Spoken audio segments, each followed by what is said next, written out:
Bueno, como decía, tenemos aquí a un experto, un especialista en todo lo que tiene que ver con sexualidad masculina que nos va a iluminar. Y nada, Pablo, bienvenido de nuevo. ¿Qué tal, Mario? Encantado de estar aquí contigo otra vez. Un placer, como siempre. Y bueno, cuéntanos un poquito, recuérdanos quién es Pablo Zamit, tu historia y qué es lo que haces actualmente. Bueno, yo tuve la suerte de descubrir el crecimiento personal más o menos a los 25 años. Con anterioridad a esa época, pues digamos que era una persona sin demasiados objetivos, una persona que priorizaba simplemente el disfrute, sin darme cuenta de que, bueno, de que eso no me llegaba a llenar nunca y de que no era equivalente a lo que pudiéramos llamar la felicidad. Y de casualidad, bueno, él coincidió en el mismo año, descubrí un poco el mundo de las finanzas y las inversiones, descubrí el mundo del ejercicio, descubrí el desarrollo personal en general. Y eso me fue llevando paso por paso a descubrir un movimiento, que es el movimiento NoFap, y a través de ese movimiento, pues descubrir el famoso reto NoFap sin pornografía ni masturbación. Cuando descubrí aquello, pues me quedé un poco impactado porque yo siempre había escuchado que no había ningún problema con ver porno, con masturbarse. Yo lo hacía, vamos, con bastante frecuencia, todos mis amigos lo hacían. Y como siempre he sido un poco obstinado, pues acepté el reto, fallé y ahí es cuando me di cuenta de que quizás pues, las cosas no eran como me las habían contado. E intentando ese reto una y otra vez, pues al final fui descubriendo muchas cosas sobre la sexualidad masculina que sigo investigando, sobre las hormonas que sigo investigando. Y al contar mi experiencia con aquel primer reto exitosamente superado, vi que había muchos hombres en todo el mundo que estaban buscando guía en este sentido y que encontraban muy útil mi testimonio. Yo casualmente tenía un canal de YouTube donde subía resúmenes de libros porque practicaba lectura rápida y ahí me di cuenta de que bueno, tenía un canal muy apropiado para compartir un mensaje que era muy útil y a día de hoy sigo haciendo lo mismo. Claro, cuando hablas del reto, ese reto consiste básicamente en evitar la masturbación y la pornografía durante un determinado tiempo, ¿no? Exacto, normalmente el reto que se hace es de 90 días, pero bueno, nosotros en septiembre y en noviembre espontáneamente se organizan retos de 30 días, retos que duran todo el mes. Vale. ¿Y cuáles son aquellos problemas ocultos que quizá no hemos sido capaces de detectar por la práctica continuada de la masturbación? ¿Cuáles son esos problemas que no hemos detectado todavía? Ya, por ejemplo, esto no lo sabe mucha gente, pero la incidencia de disfunción eréctil en personas menores bueno, en hombres menores de 25 años, ha crecido a un ritmo inexplicable, entre comillas, en los últimos 20 años, digamos. Digo inexplicable, entre comillas, porque algunos investigadores sí que han estado apuntando que en realidad lo que tiene sentido es que sea el abuso de la pornografía y de la masturbación lo que está causando esta disfunción eréctil, que a veces no tiene una causa física, digamos, sino que es simplemente una desregulación hormonal, por así decirlo. Eso es una de las epidemias ocultas. Bueno, aparte de la hipersexualización que es tan común entre personas bueno, que durante adolescentes hemos tenido acceso a la pornografía online. Esto es algo que últimamente pues, ha empezado a salir gracias a la comunidad NoFap y a otros movimientos, pero realmente para el ciudadano medio es un problema que está totalmente oculto. Y yo personalmente insisto mucho en que para un hombre es muy importante reducir cuanto pueda el número de eyaculaciones, porque cada vez que uno eyacula se producen una serie de adaptaciones neuroquímicas que lo que hacen es regular su funcionamiento a la baja. Con lo cual, cada vez que eyaculamos, lo que estamos haciendo es pues, empezar a pagar una deuda. Hasta que no se pague esa deuda, no podemos rendir a nuestro máximo potencial neuroquímico, que es lo que busco yo. Vale. Y una pregunta quizá un poco de niños, ¿no? Porque tú acabas de marcar la diferencia entre eyacular y masturbarse. ¿Dónde estaría el límite? Un poco para que nos entendamos. Bueno, a ver, uno puede, uno puede masturbarse sin eyacular. De hecho, pues es una técnica que a veces se utiliza como ejercicio de control eyaculatorio. La mayoría de casos no se utiliza de esta manera. La mayoría de casos es simplemente una forma de estimular más tus niveles de dopamina, con lo cual lo que estás haciendo es crear una adicción cada vez mayor, porque eventualmente terminas eyaculando, terminas provocándote una, una polución nocturna, o sea que realmente en la mayoría de casos no es una práctica que aconseje, pero evidentemente con el entrenamiento adecuado pues uno puede masturbarse o tener sexo sin eyacular, con lo cual se evita los efectos secundarios de la eyaculación. Pero eso es un mínimo de casos que tienen algún tipo de entrenamiento. Vale, entonces digamos que masturbarse, estimularse sin llegar a eyacular, digamos que tiene sus pros y sus contras, ¿no? Porque nosotros podríamos utilizarlo como modo de estimular pues, y mover nuestra energía sexual de alguna forma, pero pensando siempre en que nos estaríamos volviendo adictos poco a poco a la dopamina que generamos mientras lo hacemos. Totalmente. Además, la dopamina se puede metabolizar en otras hormonas que en realidad actúan como estresores, como hormonas del estrés. Entonces, cada vez que hay una hiperestimulación en este sentido, pues al final estamos estresando a nuestro cuerpo. Por eso siempre digo que esto es como tú en un aparato electrónico puedes utilizar la potencia que sus componentes resistan. Si tú no estás entrenado para lidiar con una gran cantidad de energía de este tipo, lo que vas a hacer es quemar de alguna manera tu sistema nervioso. Por eso digo que hace falta cierta conciencia y entrenamiento para adentrarse con seguridad en esas prácticas. Mira, uno de los beneficios quizá que yo había notado, y lo comentaba en el episodio anterior, una de las cosas que yo había notado es que me notaba mucho más seguro, mucho más confiado a la hora de socializar, ¿no? Por ejemplo, salir de fiesta y socializar, tener pues, la mente muchísimo más ágil, muchísima más claridad mental, menos miedos y demás. Y esta era una de las cosas que yo personalmente notaba. Entonces, siguiendo un poco esta pregunta, ¿cuáles crees que son los beneficios a la hora de tratar con personas del sexo opuesto o del mismo incluso? ¿Qué beneficios tiene esto a la hora de ligar o, pues eso, a la hora de practicar el arte de la seducción?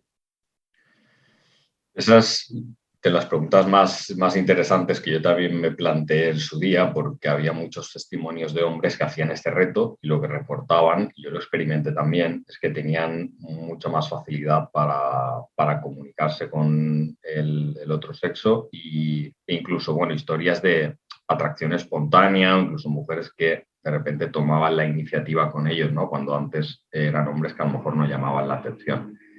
Ahí, bueno, siempre desde el escepticismo me puse un poco a investigar por qué podría ser esto. Yo tengo varias explicaciones. Realmente, seguramente tenga que ver con determinadas claves de tono de voz, el ritmo al que uno habla, la fluidez verbal que uno adquiere, incluso cuestiones como el contacto visual o la postura, o incluso es el mero hecho de tener el atrevimiento de hacer ciertas cosas que en otro momento no se habrían hecho. Todo esto tiene que ver realmente con la optimización de hormonas y neurotransmisores. Esto justamente es uno de los correos electrónicos que he enviado a mi comunidad últimamente sobre cómo la testosterona lo que hace es suprimir ciertos circuitos que tienen que ver con el miedo y la ansiedad. Con lo cual, lo que va a hacer la testosterona es que pongas más esfuerzo en las cosas y te importe menos el riesgo, cosa que desde el punto de vista de las dinámicas intersexuales se valora mucho. La mayoría de hombres en realidad no tienen resultados porque ellos se autoeliminan de la competición. De hecho, para mí, una de las funciones de la masturbación en seres humanos es precisamente, bueno, en hombres, es precisamente autoeliminarse de la competición sexual. O sea, yo me sacio con hormonas que suprimen mi producción de testosterona, como la prolactina, me calmo sexualmente durante X número horas, días, semanas, y así no tengo que competir sexualmente con otros machos. Porque al final, cuando vives en entornos urbanos, a nivel inconsciente, a nivel biológico, tú te das cuenta de que tienes una competencia muy grande. Ya no vivimos en tribus pequeñas, ahora vivimos en entornos masificados y lo que nuestra biología interpreta es que hay mucha competencia. Y algunos se crecen ante esa competencia y la mayoría lo que hacen es autoeliminarse. Ostras, pues acabas de abrir un melón bastante grande, ¿no? Porque has hablado de algunos rasgos, ¿no? Comunicarse con confianza, seguridad, mantener el contacto visual y demás. Y todo esto, pues como bien has dicho, no podemos dar la espalda a la biología porque al final en el ser humano, al igual que cualquier otro animal, pues existen individuos alfa e individuos menos alfa o beta o delta o como lo quieras llamar. Entonces, mi pregunta es, ¿cómo crees que estas técnicas y todo esto que enseñas nos puede ayudar, digamos, a pues ser más alfas? Es decir, ¿crees que el NoFap y este tipo de técnicas nos hacen literalmente más alfa? Sí, de hecho, toda esta cuestión de hormonas y neurotransmisores está directamente relacionada con el comportamiento social y sobre todo con cómo ante determinadas situaciones sociales determinadas hormonas actúan o no actúan. Siempre recomiendo el libro del efecto ganador para entender un poco cómo funciona esto en humanos y cómo afecta, cómo están relacionadas la jerarquía social, los distintos neuroquímicos, tanto la dopamina, la testosterona, que van bastante de la mano, como lo que llamamos las hormonas del estrés, el cortisol sobre todo. Entonces, respondiendo a tu primera pregunta, esto es básicamente como la diferencia entre, imaginemos un deportista muy bueno, vamos a decir, ahora que se ha retirado, Roger Federer. Roger Federer técnicamente es muy bueno, seguramente eso ya no es algo que deba entrenar, pero Roger Federer no va a jugar igual si lleva meses de una buena alimentación y descanso que si, por ejemplo, se tira todo el verano saliendo de fiesta y comiendo mal, ¿no? Por ejemplo. Cuando uno sale a conocer chicas en cualquier circunstancia, su perfil hormonal y los niveles de neurotransmisores que tenga son algo que le van a ayudar a desplegar las cualidades que tenga o son cosas que le van a estorbar en su labor. Entonces, sí, hay cosas que hay que practicar, hay errores que vas a cometer sí o sí, necesitas saber cuál es la manera correcta de hacerlo, ¿no? Por qué en esta conversación decir tal cosa o escalar en cierto momento ha sido un error y pues, cuál es el marco teórico que justifica que las cosas se hagan de una forma o de otra. Eso hay que aprenderlo, hay que practicar, hay que equivocarse. Pero cuando uno tiene la biología de su lado, cuando las hormonas circulantes y los niveles y sensibilidad a los neurotransmisores lo que están haciendo es desbloquear tu máximo potencial mental, es más fácil. Es más fácil que espontáneamente tú hagas lo correcto, es más fácil que la otra persona responda de la manera adecuada. Al final, ¿cuál es el mayor problema que tiene la gente cuando empieza seducción? No saben qué decir. Incluso cuando se atreven a ir a por la chica, que normalmente no se atreven, si estamos hablando de day game, no saben qué decir. Lo que te preguntan es, ¿pero qué digo? Realmente el problema de qué decir no es un problema, porque si tú estás con una persona con la que tienes confianza, por ejemplo, con tu amigo, tú nunca te preguntas qué decir. Tú sabes empezar una conversación, sabes continuarla, sabes cambiarla, eso no hay problema. O sea, no es un problema de capacidades normalmente. Lo que pasa es que en tu mente, a nivel biológico, estás ante una persona de mayor estatus que tú y eso lo que hace es generar una respuesta neuroquímica que hace que tu cerebro literalmente funcione peor, porque sobrecarga ciertas zonas y por lo tanto tú no puedes acceder a todo tu potencial. Y ese es un efecto que se bloquea cuando otras hormonas y neurotransmisores funcionan correctamente. Eso es es la mayor ayuda que puedes tener en este tipo de dinámicas. Totalmente. A mí me hace mucha gracia eso de, ¿y ahora qué digo, no? Porque a todos nos ha pasado en algún momento y te das cuenta que en el momento en el que te empiezas a preguntar eso, en medio de una interacción, ya has comunicado todo lo que tienes que comunicar. Claro. Entonces, pero bueno, a mí me llama mucho la atención el concepto de alfa y beta porque todos en algún momento hemos sido más alfa que en otro. Y también depende mucho del contexto en el que estemos. Nosotros podemos ser Claro. alfa en una tribu determinada, por ejemplo, en nuestra familia o en nuestro pueblo, pero luego salir al mundo real y somos auténticos beta, ¿no? Y a todos nos ha pasado. Entonces, ¿cómo definirías el concepto de alfa? Bueno, voy a copiar un poco la explicación de uno de mis mentores virtuales y un poco la idea es la siguiente. Cuando tú tienes un grupo relativamente grande y nosotros hemos evolucionado para convivir en grupos relativamente grandes en comparación con otras especies, al final necesitas el orden implica jerarquía. Si tienes si tiene que haber orden, algo que coordine a muchos individuos, tiene que haber una jerarquía. Entonces, ¿cómo se define la jerarquía? Pues hay muchos componentes, pero por ejemplo, una manera, los seres humanos utilizamos muchos, lo que se llama heurísticos, es decir, son, digamos, atajos mentales para conocer la realidad.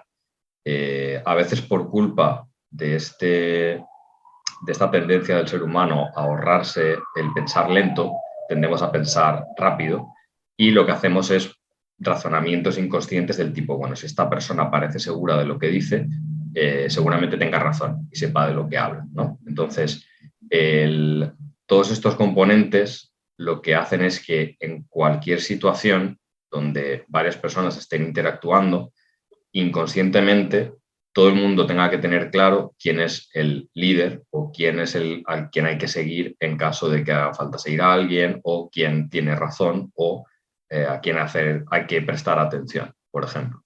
Es un Claro. poco el motivo por el que esas jerarquías que son cambiantes, como tú has dicho, en cuanto cambia el contexto, pues seguramente cada uno tenga que reorganizarse mentalmente para alterar su actitud y hay personas capaces de los dos extremos.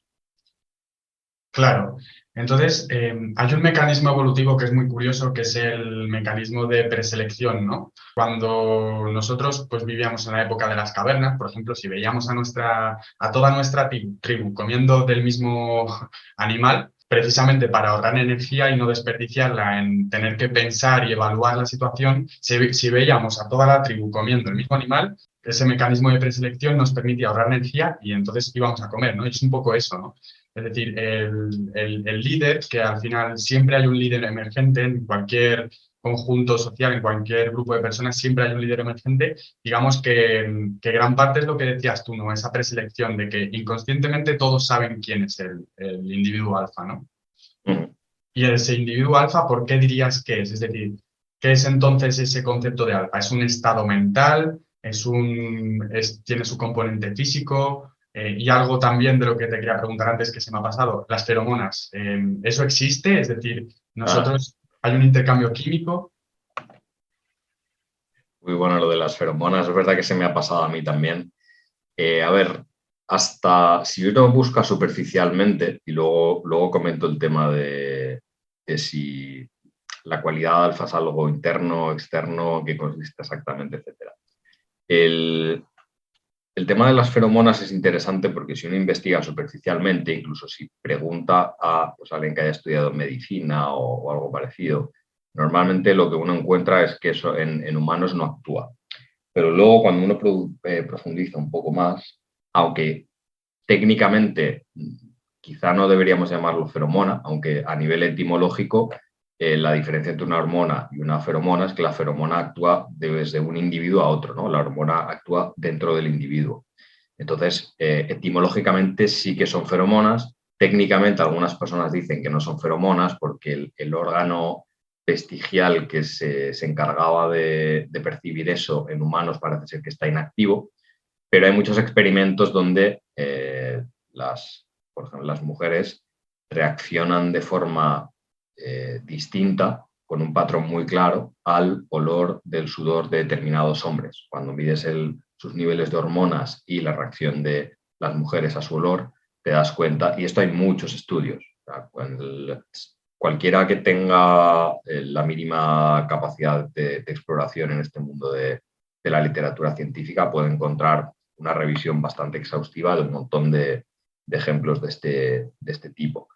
Entonces, esa es una de las opciones y de hecho es una propuesta de algunos grandes exponentes de la red pill como Rollo Tomasi, que hablan un poco del beta feromonal, ¿no? Al final, puede la masturbación crear una especie de adaptación neurohormonal que a su vez se transmita a otros miembros de la tribu, porque si hemos dicho que una de las funciones de la masturbación en animales es darse de baja, por así decirlo, de la competición, te interesa que el resto de machos, sobre todo, sepa que tú no vas a competir, porque eso es lo que te va a hacer estar seguro. Vas a decir, no, tranquilo, que yo no voy a pelear contigo por ninguna hembra, porque yo me autosatisfago, ¿no? Entonces hace falta que el resto de hombres lo sepa de alguna manera.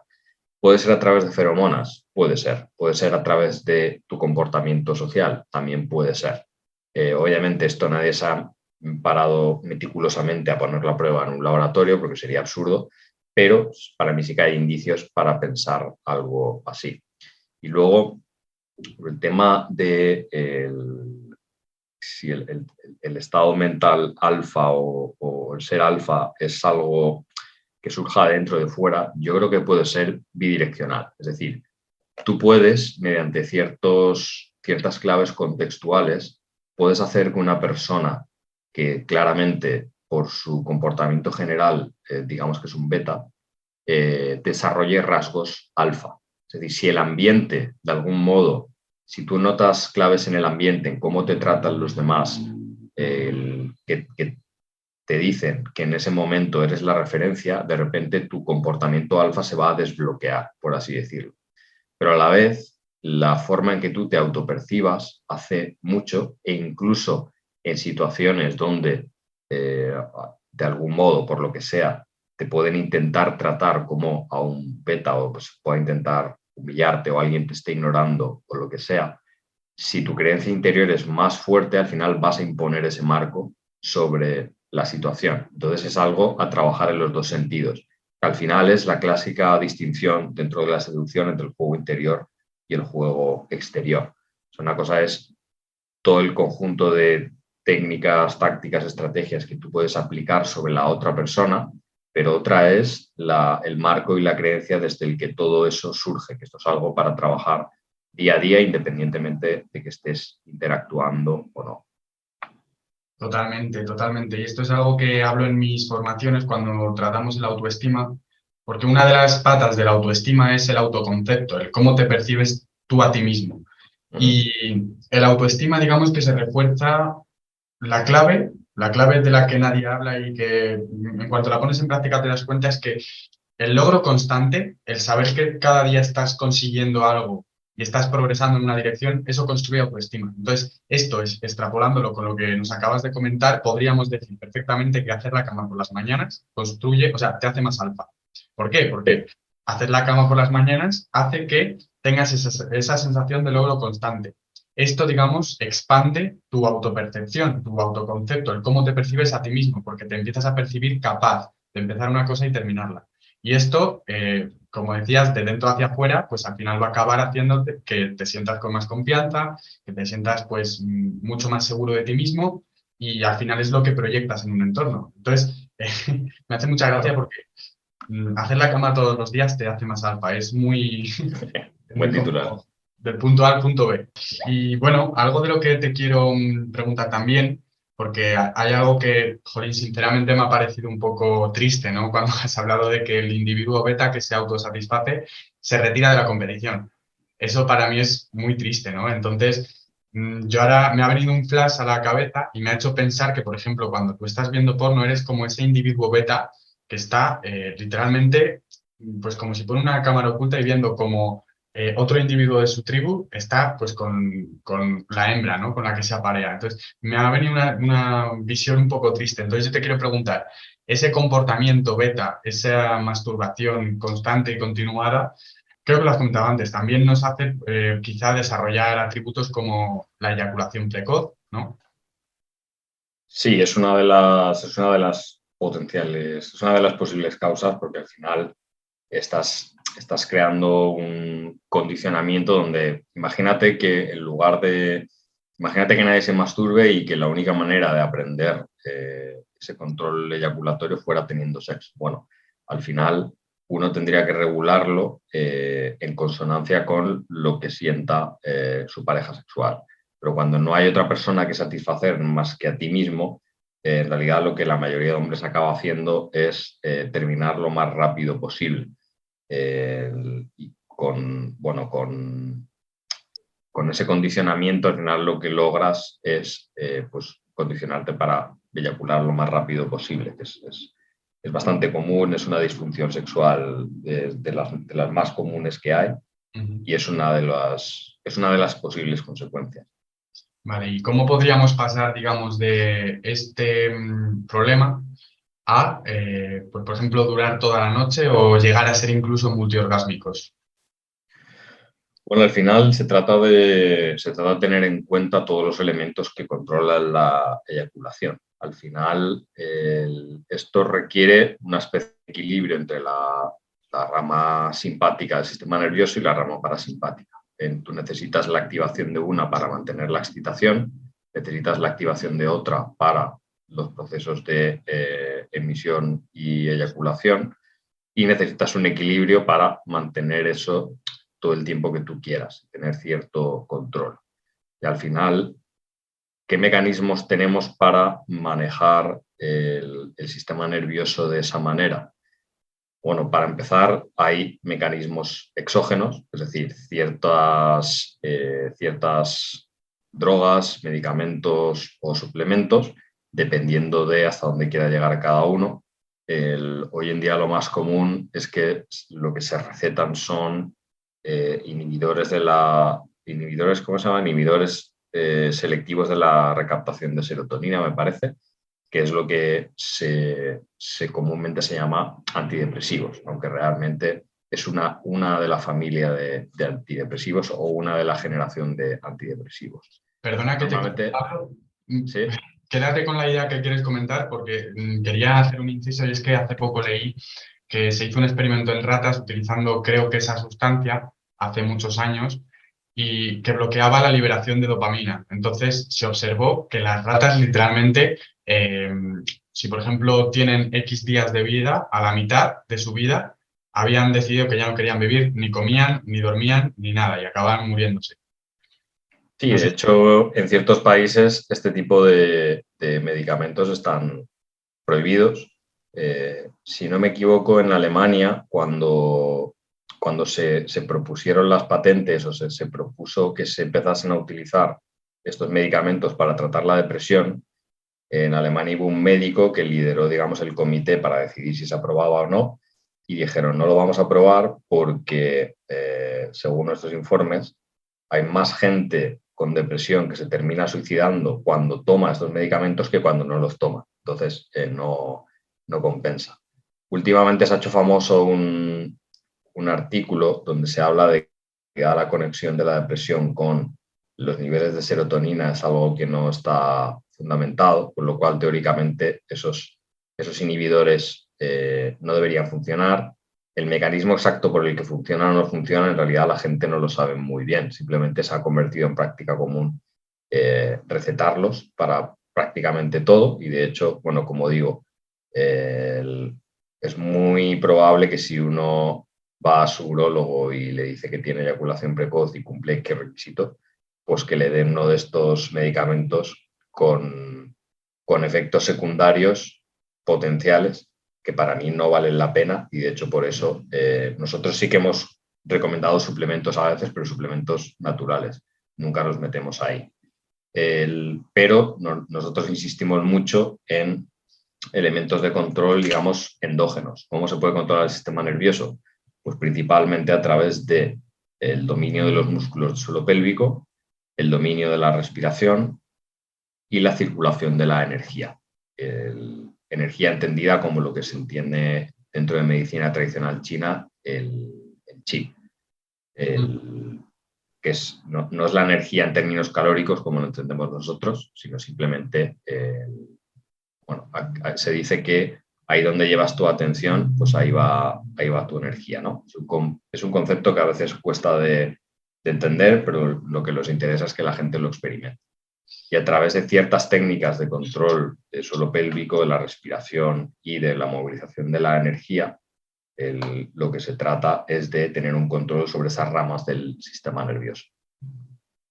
Claro, claro, cuando hablamos al final de energía puede sonar un poco etéreo, pero yo, por ejemplo, cuando estaba en la universidad estudiando física, esto lo veíamos y en las clases de electromagnetismo había un ejercicio muy curioso que, bueno, quizá alguien ha escuchado esa expresión de que el físico siempre aproxima todo a esferas. Para un físico todo son esferas. Y es que realmente los ejercicios que hacíamos en esa asignatura eran así, en el sentido de que nosotros veíamos dos bolas cargadas, dos esferas cargadas, cómo se conectaban, ¿no? Y veías que conectándolas pues con un hilo conductor, acababan igualando las cargas. Y luego te das cuenta, por ejemplo, de que eso, extrapolándolo a nuestra vida cotidiana, nosotros como humanos somos esferas cargadas, estamos compuestos de átomos, acumulamos cargas negativas, cargas positivas, tenemos electrones libres. Y, por ejemplo, cuando nosotros caminamos descalzos por la naturaleza, estamos conectando ambas esferas, dos bolas cargadas, y hay una transferencia de energía. Entonces, ese mismo concepto es extrapolable a cuando nosotros hablamos de, por ejemplo, mover la energía mediante pues, la excitación sexual. Hay un intercambio de energía y eso tiene su fundamento físico, está demostrado, es decir, para eso existe una ciencia entera que es la física.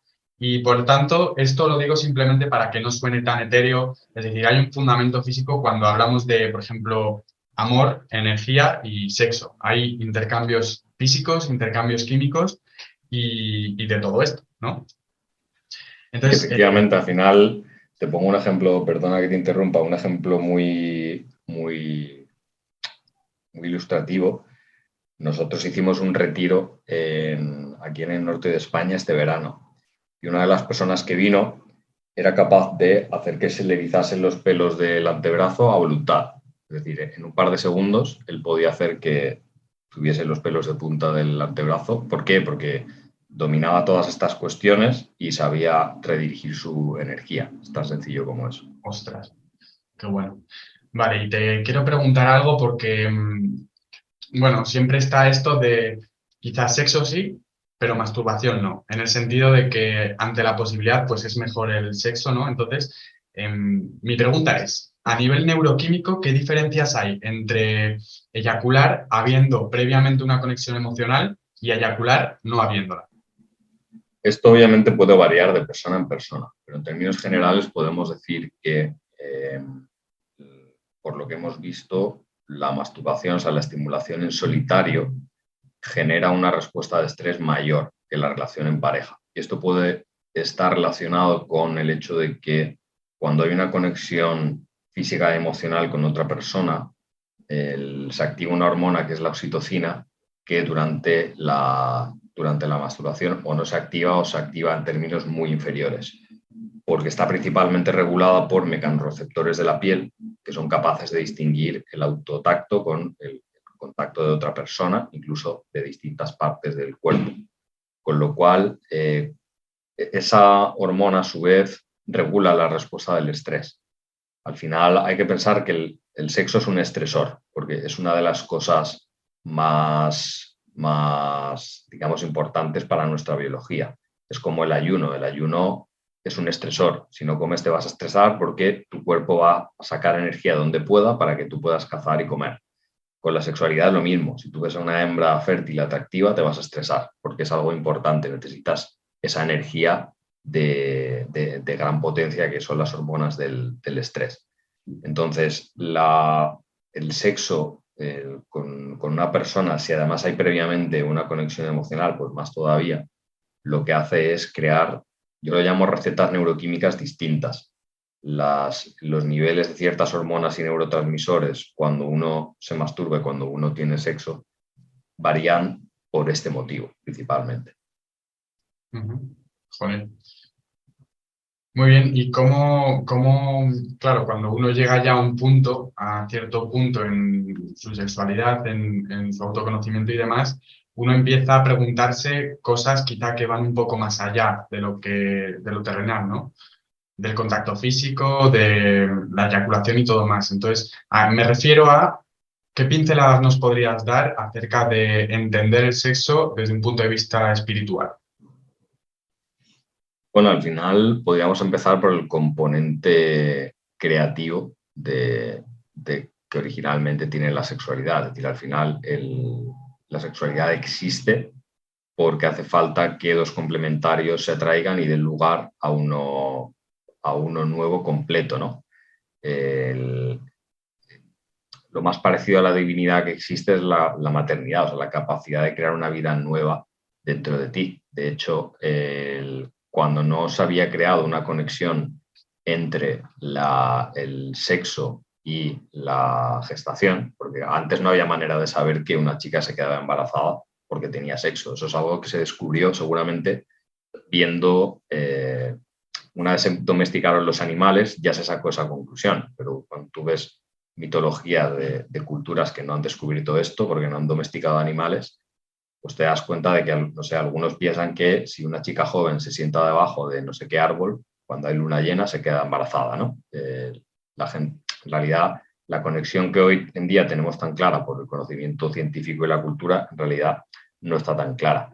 Entonces, en algunas culturas lo que se pensaba es que dentro de la mujer existían los dos sexos, que en realidad a nivel embrionario sí que es así, ¿no? Porque primero el feto está indiferenciado, podemos decir que en realidad que es una mujer que luego, por la acción de ciertas hormonas, se convierte en un hombre. Pero podemos decir que la mujer es el sexo indiferenciado que incluye a los dos. Entonces, digamos, es uno de los componentes divinos si entendemos que una de las propiedades de la divinidad es ser el origen de la humanidad. Pero además hay un mito dentro del hinduismo, que es que en principio los seres humanos no desplegaban un gran deseo sexual, simplemente estaban pues, disfrutando de una vida en la tierra que se parecía mucho al paraíso, pero realmente al no tener deseo sexual se estaban extinguiendo. Y creo que una de las deidades menores, no recuerdo cuál, acaba acudiendo a otro dios con más poder y le pide que haga algo porque los seres humanos se van a extinguir, ¿no? Entonces lo que hace es alterar la naturaleza humana para que tengan más deseo sexual y que esa creación de Dios pues no se extinga. Una de las formas en que yo veo la naturaleza espiritual del sexo es precisamente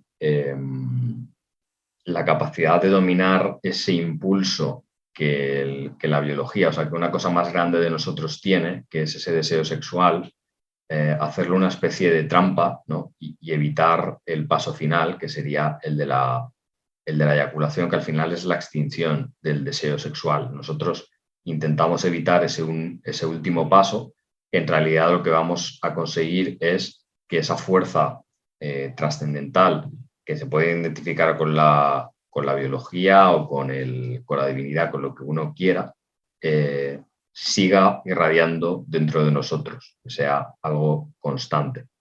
Y luego, por otro lado, yo me he encontrado con que cuando uno practica la retención seminal, que además es una práctica muy común en distintas tradiciones religiosas, cuando uno practica la retención seminal, es mucho más fácil que uno sea capaz de mirar el mundo desde una perspectiva más espiritual, porque nuestro cerebro empieza a funcionar de una manera en que la conexión entre todas las cosas empieza a ser un poco más evidente.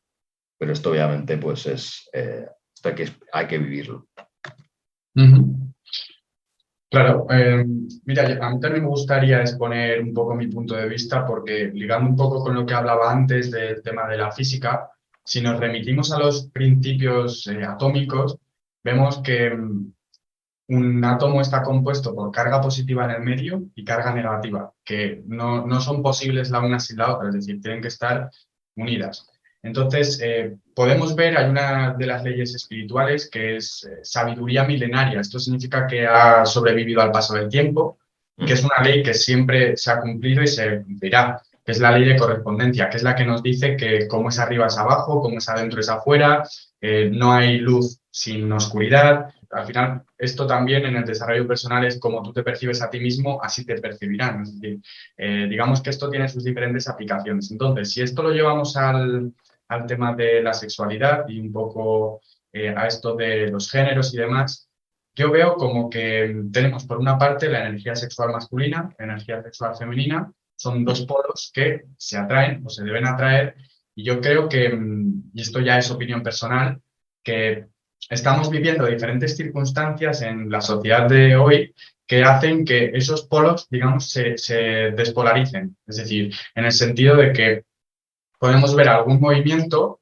que, como por ejemplo el feminismo, que quizá trata de empoderar a la mujer y claro, como al final esto es cuestión de que no es ya la intención, sino es lo que ocurre, pues es que, digamos, se quita un poco esa feminidad de la mujer y se despolariza un poco su sexualidad. Y lo mismo ocurre, desde mi punto de vista, con las redes sociales y la influencia que tienen en los hombres, en el sentido de que, pues, nos vemos influenciados, nos vemos condicionados, incluso llegando a ser menos masculinos. Y esto, si nos damos cuenta, llama mucho la atención porque es un fenómeno pues, muy curioso, que tú, por ejemplo, cuando enciendes la telebasura, ves cómo hay hombres, digamos, feminizados y hay mujeres masculinizadas. Y eso es un fenómeno curioso de observar porque genera mucha tensión entre ambos géneros. Porque, claro, una mujer quiere explotar su energía femenina, que es esa energía de paz, de serenidad, de sentirse segura y protegida.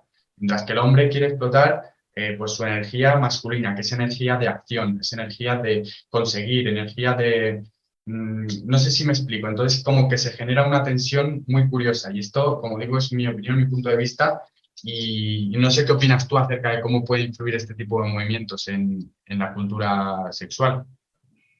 Que claro, al final esa complementariedad de los roles clásicos de los sexos era a la vez era una guerra, pero que estaba destinada a terminar en amor. ¿Por qué? Porque tenemos visiones del mundo separadas, cerebros separados, pero como nos necesitamos el uno al otro para crear vida, lo que hacemos es al final reconciliarnos, ¿no? Existe una tensión, pero es una tensión creativa. Y hoy en día la tensión es por lo contrario, es una tensión donde no puede haber ningún punto de entendimiento. Claro, eso solo es posible cuando vives en una especie de estado total, donde al margen de los dos sexos, pues tienes tienes una serie de instituciones y una burocracia que corrige todos los problemas que eso inevitablemente trae consigo, porque el fundamento de cualquier sociedad es su biología. No nos gusta verlo así. Vivimos en mundos bastante superficiales, ¿no? Pues uno va al supermercado y como si fuera una máquina expendedora puede comprar ahí la comida, pero ¿de dónde viene esa comida? Eso nadie lo ve.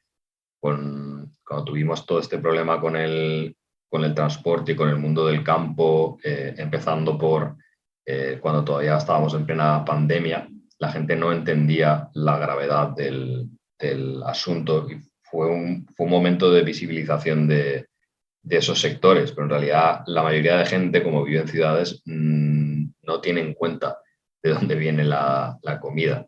Y la mayoría de personas que siguen este tipo de ideologías y que se dejan caer, pues se dejan llevar por esta serie de construcciones sociales totalmente, bueno, eso, ideologizadas y apartadas de la realidad, tampoco entienden cuál es el nudo más profundo del que surgen esa masculinidad y esa feminidad. Y temporalmente nos podemos pensar que podemos prescindir de esas visiones, pero obviamente no es así.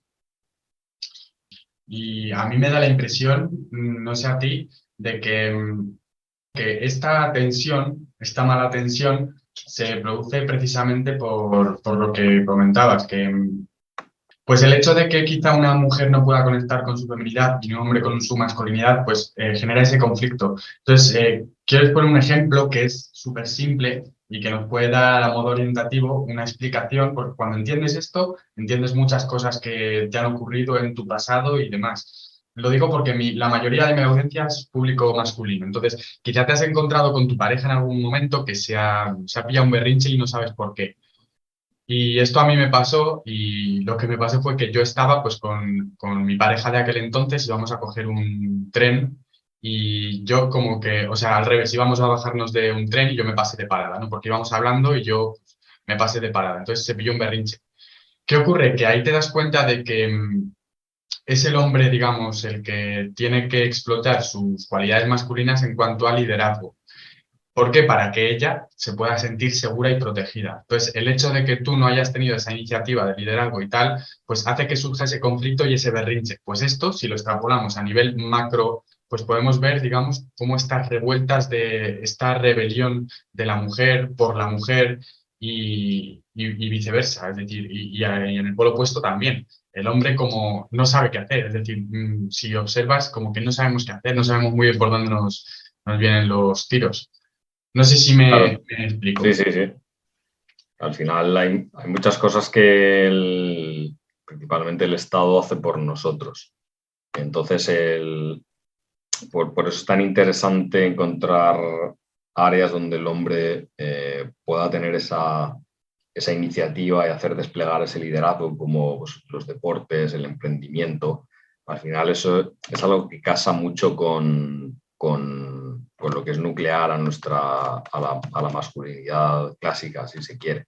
Que eso Totalmente. compone una serie de rasgos que evolutivamente pues, destacan más en hombres, igual que hay otros que destacan más en mujeres.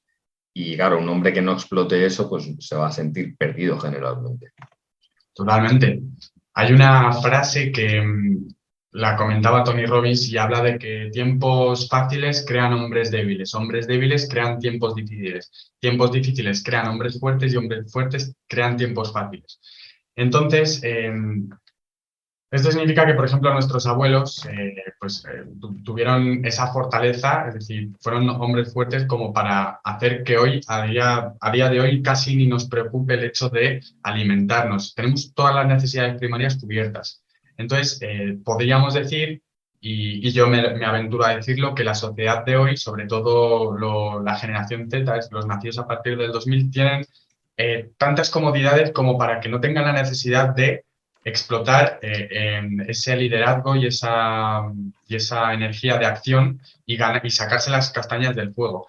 En ese sentido, esto significa que a día de hoy, por ejemplo, lo que estamos viviendo y lo que estamos viendo es un resurgimiento, digamos, de esos hombres fuertes. Es decir, en una sociedad débil es un problema al que debemos abordar desde mi punto de vista, que es que necesitamos de nuevo hombres fuertes y necesitamos fortaleza mental, necesitamos liderazgo. Y es lo que han comentado muchos multimillonarios, y es que hoy, a día de hoy, necesitamos emprendedores, necesitamos personas que cojan la iniciativa y de forma proactiva aprendan a solucionar problemas que todavía ni conocemos, ¿no? Problemas que va a provocar una tecnología que ni existe y que el día de mañana van a ser a los que tengamos que responder. De hecho, ahí está mi propósito y ahí está mi grano de arena en este mundo, es que la educación convencional nos está educando y nos está formando para afrontar un mundo quizá fácil, un mundo industrial que ya no existe.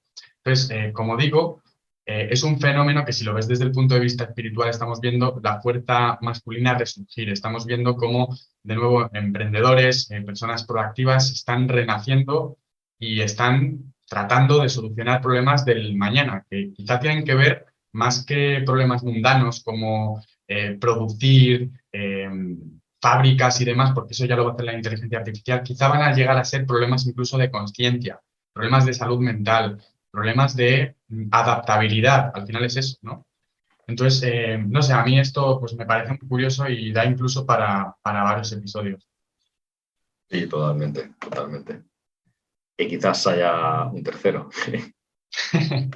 Pues probablemente, porque la verdad es que son súper entretenidos y son de los mejores. Es decir, o sea, a mí me gusta conectar con personas siempre y es lo que invito a hacer a mis alumnos y a las personas con las que yo hago coaching y demás. Yo siempre invito a conocer personas quizá con un nivel de conciencia elevado, porque es muy fácil salir y hablar de fútbol, es muy fácil salir y hablar de que fulanito ha hecho tal y que Pascual cuando estamos viviendo una revolución de la conciencia, es decir, tenemos que ir todos hacia la conciencia, elevar un poco nuestra energía para poder resolver y abordar problemas pues que, como digo, no existen. Entonces, a mí, Pablo, personalmente me gustan mucho estas charlas porque por fin podemos hablar de cosas que no se hablan ahí afuera, quizá por ciertos intereses que ya tratamos en la anterior entrevista, pero no se habla.